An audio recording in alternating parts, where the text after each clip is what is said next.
Então, aí como a gente não teve aula na segunda passada, a coordenação ela pediu para que toda a primeira aula pós-prova, que a gente desse uma revisada na prova em si, tá? Essa prova foi muito tranquila, a nota da maioria das pessoas foram altas, não teve nota baixa, tá? Mas assim, só para a gente realmente refrescar um pouquinho o assunto, então é interessante que a gente responda a prova. Esse primeiro ele fala aí, qual a diferença entre as estruturas chamadas eucromatina e heterocromatina? E qual a sua importância na expressão do genes? Bom, no cromossomo a gente tem a região que ela é altamente condensada, que é chamada de heterocromatina, e a região que ela não tem, ela é condensada, mas ela não é altamente condensada, então ela não está 100% empacotada, né? O DNA não está empacotado lá no nucleossomos e tudo mais. E aí isso é chamado de eucromatina. E a diferença entre elas é que a heterocromatina, esse empacotamento ele é muito mais acentuado e a eu ele é mais frouxo, tá? E em relação à expressão dos genes, as regiões de heterocromatina são regiões de alta repetição de bases, ou seja, tem uma estrutura de DNA muito repetitiva e aquilo ali não codifica gene, então são regiões que não têm genes constitutivos, tá? Então não existe expressão dos genes. Já a região de eucromatina existem os genes codificantes. Mas existe a heterocromatina constitutiva e a heterocromatina facultativa. A constitutiva é que todos os cromossomos, ou em todas as células, aquela região ela se mantém como heterocromatina, ou seja, não é região de expressão de genes.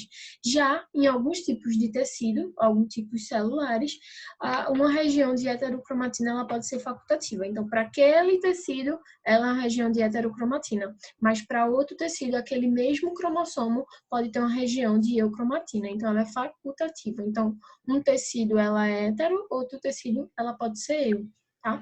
Então, a diferença é que eu tem expressão e a hetero não tem expressão de genes. Então, não são genes, não são regiões codificantes, certo? Para gerar as proteínas e tudo mais, todas as informações para a célula. Esse segundo aí, teve uma galerinha que deu uma confundida nele, mas eu pergunto aí, os centrômeros são constrições primárias presentes em todos os cromossomos humanos. A estrutura chamada de centrômero é definida como? Então, a gente viu que existe o centrômero e existe o cinetocoro. O cinetocoro é uma estrutura proteica, mas o centrômero é uma região cromossômica de ligação do DNA aos microtúbulos, tá?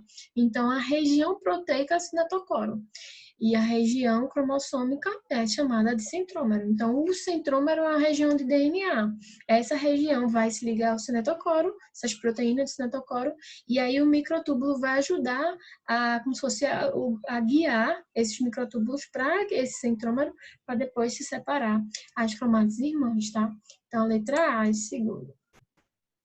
O terceiro, a etapa de divisão da célula que apresenta diferenças marcantes de vegetais e animais, pois nela ocorre a formação de uma nova membrana celular e parede celular entre os dois núcleos, né? No caso da gente, células animais, a gente não tem parede celular.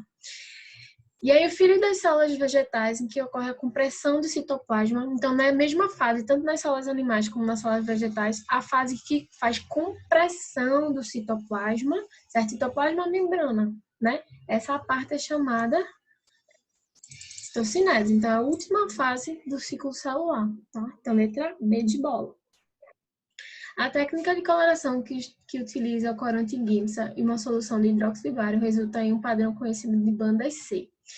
Nesse método, são coradas regiões específicas do cromossomo que correspondem em...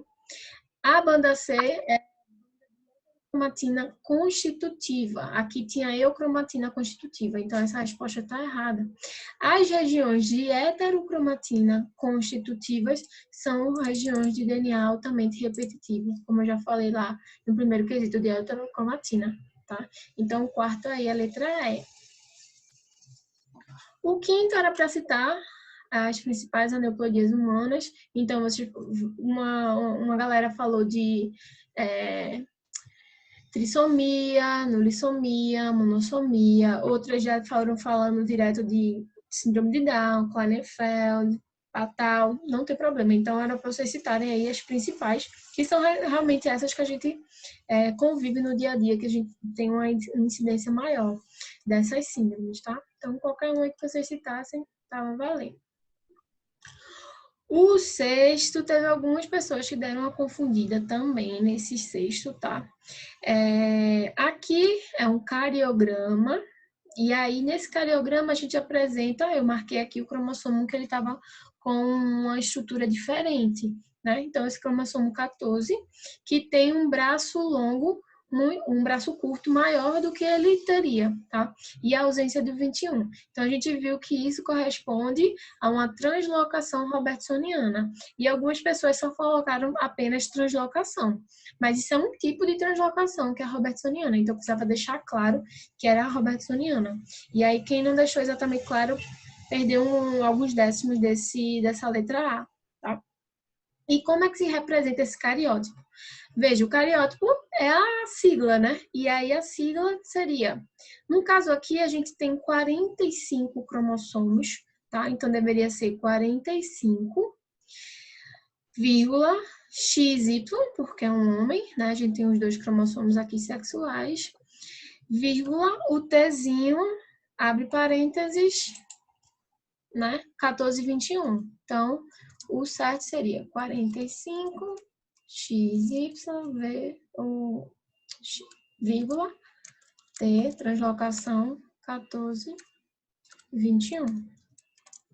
E algumas pessoas ainda confundiram, eu acho que deve ter sido erro de digitação, não sei, colocaram 15, outras colocaram 46 aqui. Mas veja, se vocês contassem o número de cromossomos que apresenta aqui nesse cariograma, vocês viriam que são 45 cromossomos, tá? Figuras. Se a gente for olhar no pé da letra mesmo, como aqui é 14 e 21, teoricamente todos os cromossomos, os 46 cromossomos estão aí, só que 2 estão fundidos. Então, na escrita do cariótipo, seria 45, tá? E aí, o que é a translocação robertsoniana, como ela é formada e quais são os cromossomos envolvidos. Então, a translocação robertsoniana é quando há a fusão entre os cromossomos acrocêntricos, esses cromossomos acrocêntricos, eles perdem os braços curtos, e aí uma fusão centromérica entre esses cromossomos, tá? E quais são os cromossomos acrocêntricos? Se a gente voltar aqui para a figura, certo? É o 13, o 14, o 15, o 21 e o 22. Então, a translocação robertsoniana só ocorre entre esses 5 tipos de cromossomo. As outras trocas são translocações que podem ser recíprocas ou não recíprocas, que aí pode envolver os demais cromossomos, tá? E também pode envolver, por exemplo, um acrocêntrico com um cromossomo submeta. Não tem nada que impeça, pode ocorrer. Mas a robertsoniana é a fusão entre os cromossomos acrocêntricos.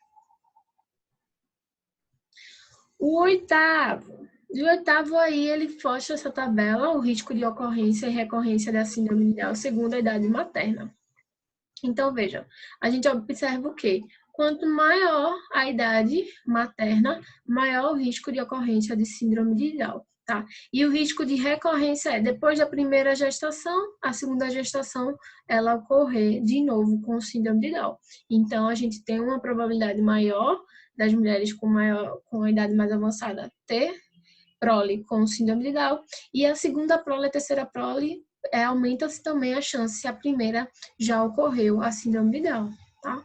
Mas vejam, a probabilidade ela não é 100%, é uma probabilidade pequena, mas mesmo assim significativa quando a partir dos 35 anos, né? Que a gente compara aqui 0,01, um caso a cada 100 mil, sei lá, cada 1.000, né? Aqui já aumenta 3 casos, 30 casos lá a cada 1.000. Então, a gente tem uma probabilidade muito maior de ocorrer aí. Quem falhou a memória para falar dessas questões matemáticas. Mas, enfim, vai aumentando aí as relações, tá? E aí, o que mostra a tabela é essa relação. Então, vocês deveriam, justamente isso, explorar, né? Que quanto maior a idade, maior a chance de desenvolver uma prole, a mulher tem uma maior chance de desenvolver uma prole portadora de síndrome de Down. E aí, para A letra B, eu peço que compare a gametogênese masculina, né, o homem, com a mulher, e procure uma explicação para esse efeito da idade materna. Então, tinha aquela figura lá na aula de alterações cromossômicas, e aí a gente sabe que existe uma falha no alinhamento dos cromossomos na placa equatorial, que isso pode ocorrer tanto na meiose 1 como na meiose 2, e aí o processo é chamado de junção, né, onde não há separação desses cromossomos.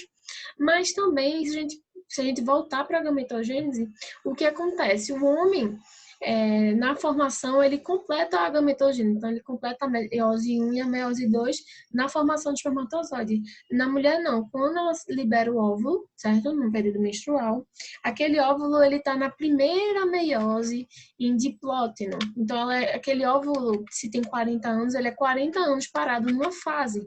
E ele só completa essa meiose no processo de fecundação. Então, você vê, é uma célula que ela está estagnada. E aí, por isso que essa célula, ela, devido aos efeitos externos, tá? Então, toda a qualidade de vida dessa mulher, o que essa mulher se expõe, o que ela não se expõe, isso tudo está interferindo ali.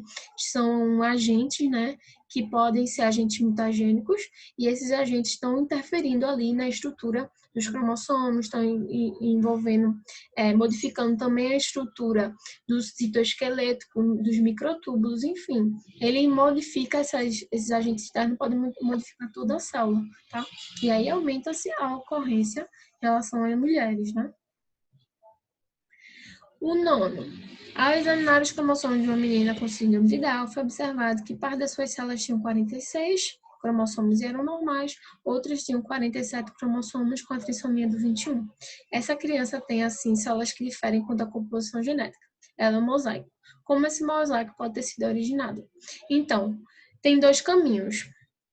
O primeiro essa criança, ela já foi um óvulo ou um espermatozoide, já tinha 2 cromossomos 21 a mais, e aí foram fecundados, e aí passou a ter 3 cromossomos, mas no processo de mitose celular, um desses cromossomos foi retirado, certo? E aí por isso que ela tem um conjunto de células 46 e um conjunto de células 47.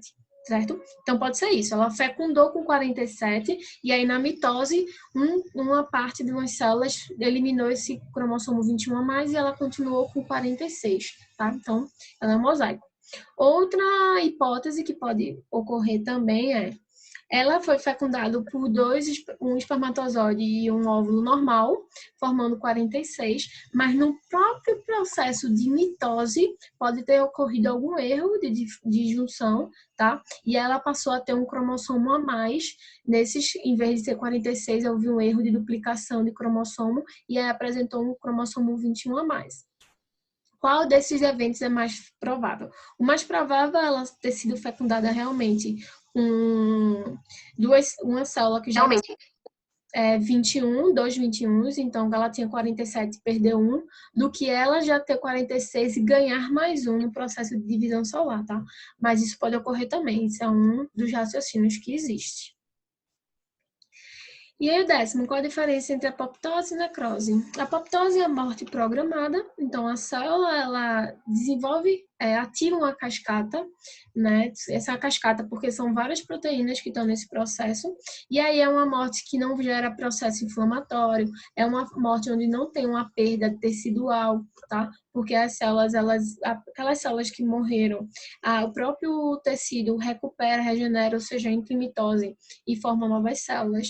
Já a necrose é uma morte que não foi programada, é uma morte que gera processo inflamatório, então a célula ela não preserva o seu material, certo? Citoplasmático, então tudo é extravasado. E aí nesse processo de extravasamento, ele joga esse material interno para fora e aí vem o nosso sistema de defesa, ataca aquele tecido e aí o processo inflamatório, tá? Então era só para vocês falarem